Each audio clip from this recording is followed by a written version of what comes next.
qu'est-ce qu'on peut réussir à faire en tant que débutant.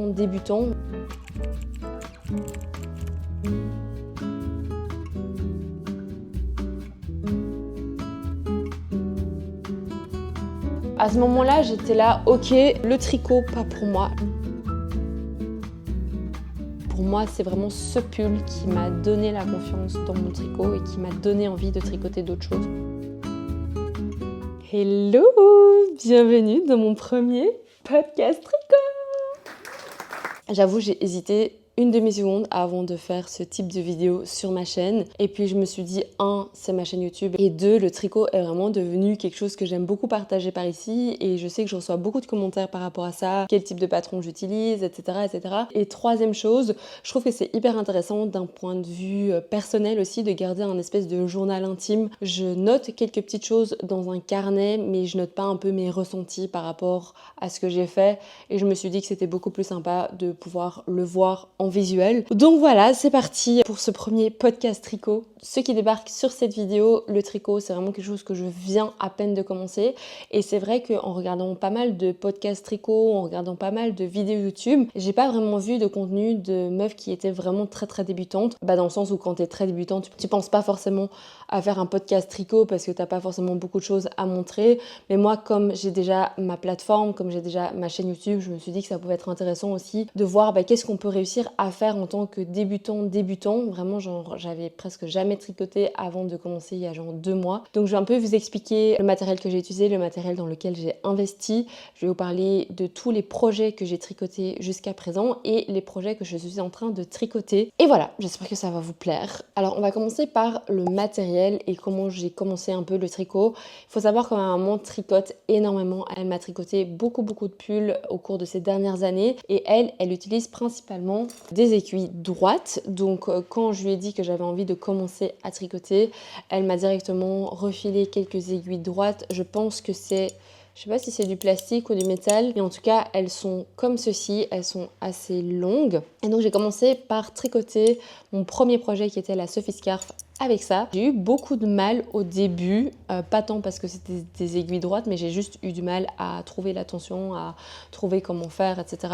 Et puis quand j'ai posté une photo sur Instagram comme quoi j'ai commencé à tricoter, il y a beaucoup de gens qui m'ont dit en fait commence directement avec les aiguilles circulaires, c'est trop bien, c'est trop pratique, tu vas pouvoir faire plein de patrons, etc., etc. Du coup de nouveau moi je suis dans l'optique, je n'ai pas trop envie de dépenser dans un hobby que j'ai découvert comme ça sur internet, que je sais pas si je vais continuer. Ma maman de nouveau m'a gentiment prêté, elle m'a carrément donné ces aiguilles circulaires comme ceci et j'ai essayé de commencer à tricoter avec et c'était un enfer. Les gars, c'était vraiment un enfer et là maintenant avec l'expérience que j'ai eue avec les 2 autres sets dont je vais vous parler, je me rends compte à quel point c'est important d'investir dans du bon matériel, en tout cas des bonnes aiguilles circulaires quand vous débutez. Je sais pas si vous voyez ici, il y a un énorme espace entre le fil et l'aiguille. Et donc quand je tricotais, je n'arrivais jamais à passer mes mailles à partir du fil jusqu'à la partie aiguille ici. Vraiment c'était un enfer. À ce moment-là, j'étais là, ok, le tricot pas pour moi, je vais arrêter. Même si j'avais fini ma première Sophie Scarf, j'étais là, je sais pas trop si j'aime bien, je pense pas trop que je vais faire ça. Bref, un jour je vais en fripe et je tombe sur des magnifiques pelotes de laine. Vraiment j'étais là, waouh,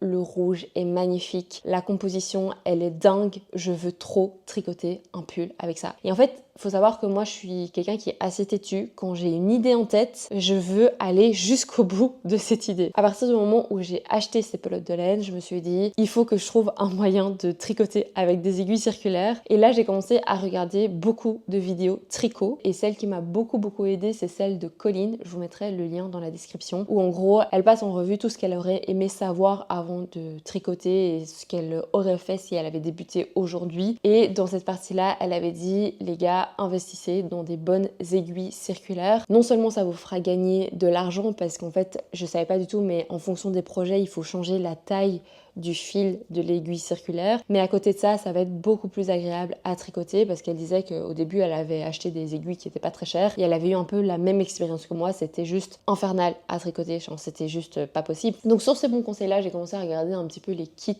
d'aiguilles circulaires et là, j'ai été choquée les gars. Je savais pas qu'on pouvait dépenser autant de thunes dans des aiguilles à tricoter, mais force est de constater que celle que tout le monde me conseillait, c'était les Xiaogu, et le set coûte 200 €. J'étais là, non, flemme de dépenser dans un set d'aiguilles circulaires. À ce moment-là, je n'avais pas encore tricoté un seul pull et je savais pas trop si j'aimais bien parce que mon expérience avec la Sophie Scarf, elle est un peu mitigée. Mon tip, c'est toujours d'aller sur Vinted, donc je commence à mettre un petit peu mes critères sur Vinted, donc je cherchais un set d'aiguilles circulaires et j'ai enregistré pas mal de choses pour entraîner mon algorithme pour que Vinted me propose plein de sets différents. Et là, je suis tombée sur la meilleure affaire du siècle. Je suis tombée sur ce set Adiclick. C'est vraiment un très très vieux set parce que la version un peu genre simili-cuir, je pense qu'elle date d'il y a genre 10-15 ans. Aujourd'hui, c'est un set un peu plus en tissu. Mais donc du coup, j'ai vu que le set était à 35 €, ce qui me revenait à 40 € avec les frais de port. Donc j'ai directement acheté. C'est un set avec 8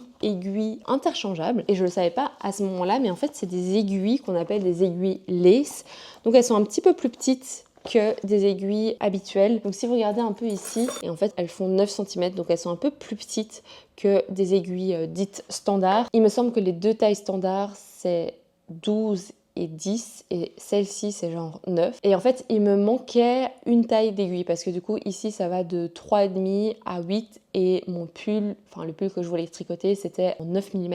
Et donc j'ai acheté en plus 2 câbles de la marque Knit Pro avec des aiguilles de la marque Knit Pro. Et là pour le coup c'était genre des plus longues aiguilles, c'était genre 12 cm. Et en fait sans le savoir, ça m'a permis de tester un peu les différentes tailles et de tester qu'est-ce que je préférais comme système d'attache. Et je suis vraiment tombée fan de ces aiguilles-ci parce qu'en fait c'est des aiguilles où on n'a pas besoin du système de clé pour visser. C'est ce qu'ils appellent le système clic. C'est-à-dire qu'il y a le fil ici, l'aiguille et je dois juste hop visser et là maintenant c'est fixé quoi. J'ai testé les deux systèmes sur un pull en entier parce que du coup les bords du pull étaient en 8 mm et le corps du pull était en 9 mm, donc j'ai vraiment pu tester en fait les différentes tailles et les systèmes d'aiguilles circulaires. J'ai vraiment préféré celle de Adi et donc j'ai revendu sur Vinted que j'avais acheté chez Knit Pro et donc je suis partie sur ça. Mais comme mon copain était au Japon, j'avais envie de tester des aiguilles en bambou ou en bois parce qu'en fait j'ai commencé à tricoter avec du mohair et je me suis rendu compte que je faisais que perdre mes mailles et j'ai vu que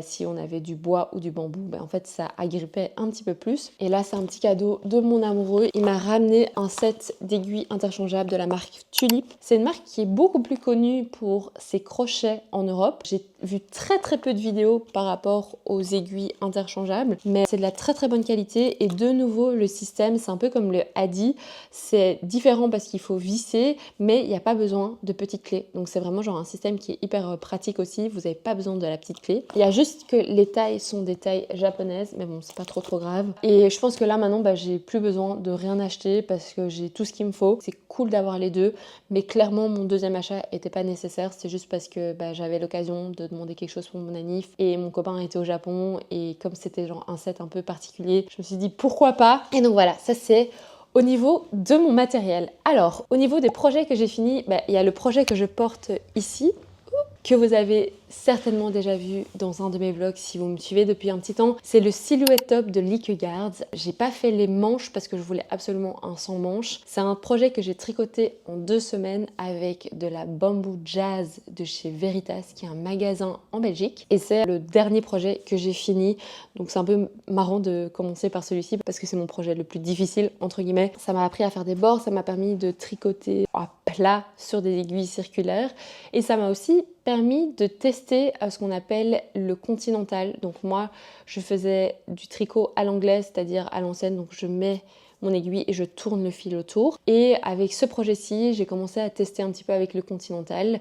J'ai fait pas mal d'erreurs, j'ai twisté pas mal de mes points, mais c'est pas grave parce qu'au final, je trouve que le rendu est très chouette. Il est un petit peu asymétrique. Ma maman dit que ça fait un peu genre designer vibe. Moi, j'avoue que ça me dérange pas trop et c'est un top que je porte déjà hyper souvent. Je l'ai pas encore bloqué parce que j'ai pas encore appris à bloquer mes différents projets. Donc j'espère qu'il va quand même bien donner une fois qu'il sera lavé et bloqué. Mais en tout cas là je suis super fan, je fais que le porter en ce moment, surtout il fait chaud. C'est hyper agréable, c'est du bambou et du coton et donc franchement ça respire vachement bien. Je suis trop fière de ce résultat et j'aime beaucoup en fait l'idée d'avoir des boutons un petit peu dépareillés. C'est tous des boutons que j'ai chinés bien évidemment en seconde main. On va revenir du coup dans le temps avec mon premier projet qui est la Sophiscar. Je vous en ai déjà parlé dans une de mes autres vidéos, mais ici vous pouvez vraiment voir qu'elle n'est pas du tout droite, c'est pas du tout un triangle. Je me suis complètement plantée d'un point de vue des augmentations. Je pense que ici en fait c'était pas trop mal, j'augmentais bien et puis en fait à partir d'ici mes augmentations elles vont un peu dans tous les sens. Je l'ai fait avec une laine que j'ai trouvée de nouveau en seconde main, donc je sais pas trop c'est quoi la composition. Je pense que c'est de la vraie laine mais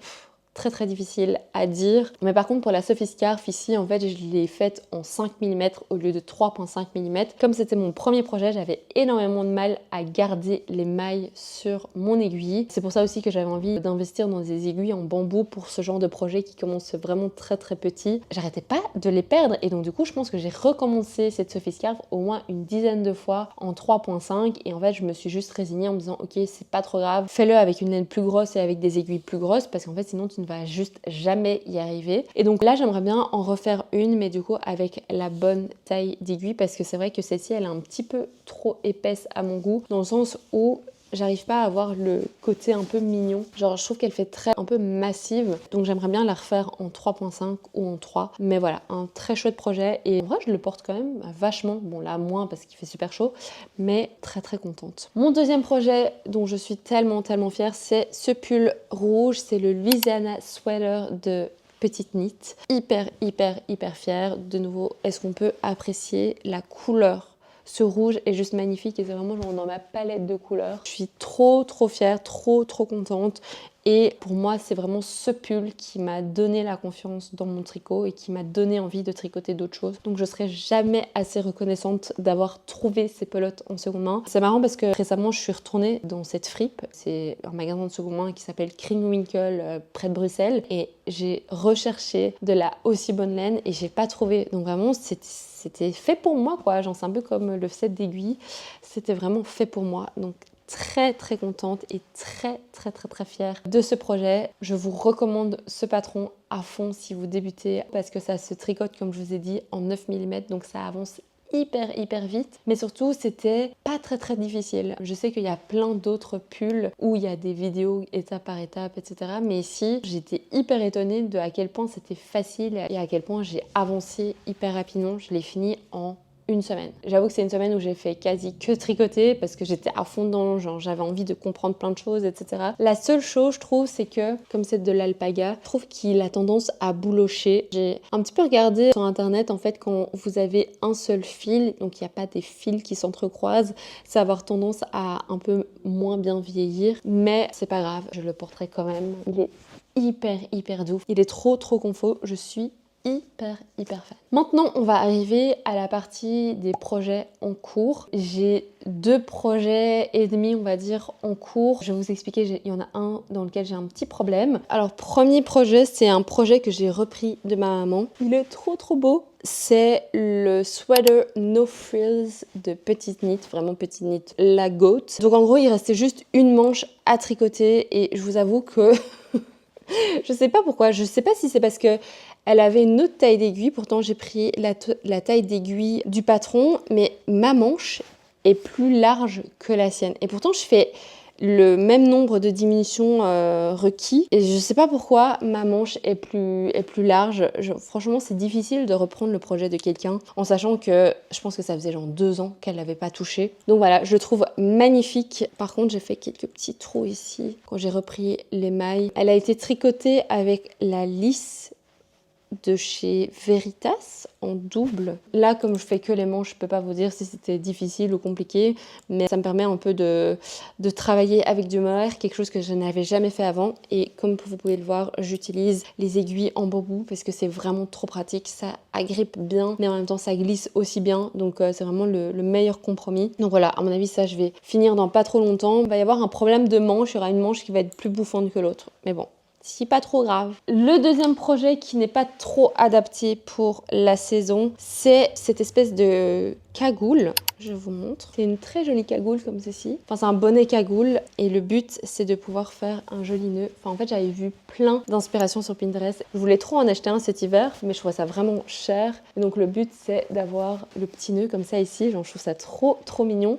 Donc là, comme vous pouvez le voir, je dois encore juste faire la bordure et j'aurai fini. C'est un patron qui était gratuit. Je vous le mettrai en bas. C'est le bonnet de Lion's Yarn ou un truc du style. Et je le trouve trop cool. Franchement, ça m'a donné envie de le faire en plein d'autres coloris parce que ça se tricote assez rapidement. Il y a juste monter les malles qui est infernal parce que littéralement, il faut monter toutes ces mailles-ci. Mais à part ça, ça se tricote hyper bien. En fait, à partir du moment où on arrive ici à l'espèce de bonnet, c'est hyper facile à tricoter. Donc vraiment, je vous recommande trop. Et alors ici, c'est une laine que j'ai trouvée en seconde main. Je ne sais pas c'est quoi la composition, mais en tout cas, c'est super doux. Je pense que ça va être un chouette cadeau de Noël à offrir aux gens parce que c'est facile à tricoter, mais c'est surtout aussi un peu original. Et je pense que ça permet aussi d'utiliser de la laine que vous trouvez en seconde main parce que du coup, je vais vous montrer mon et demi, enfin, vous allez comprendre, très vite comprendre mon problème. Mais en gros, j'ai commencé à tricoter le Novice Slipover de Petite Knit. Oui, je ne fais que du Petit Knit en ce moment parce que je trouve que les patrons sont vraiment adaptés aux débutantes. Et en fait, j'ai trouvé cette pelote de laine en seconde main.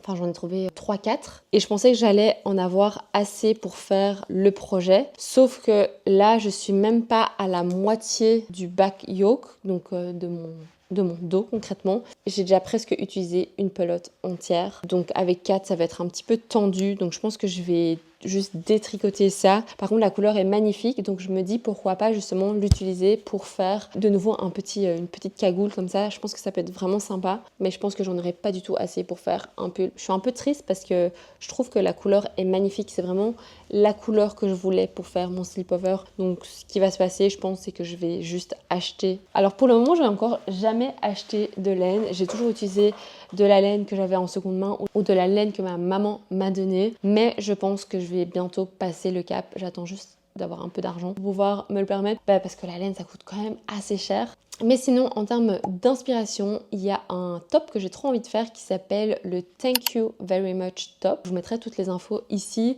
Je pense que j'ai trouvé la laine pour le tricoter. C'est de la laine que j'ai récupérée chez ma maman. Ou alors, je m'étais dit faire un petit short parce qu'il me reste 2 pelotes de cette laine-ci. J'ai vraiment pas utilisé tout ce qu'il fallait. Donc, je me suis dit pourquoi pas essayer de trouver un patron pour faire un ensemble. Du coup, avoir le short avec la même laine. Donc ça, c'est le deuxième projet que j'ai en tête. Et le troisième projet, c'est que j'ai trop envie de me faire un beau sweater. Je ne sais pas encore lequel. Il y a celui de Rebecca Coller que je suis intensément sur les réseaux sociaux depuis que j'ai commencé le tricot parce qu'elle fait beaucoup de vidéos tricot mais aussi un peu lifestyle et j'aime beaucoup son univers. Et elle a un patron qui s'appelle Lulu et j'ai trop envie de le faire.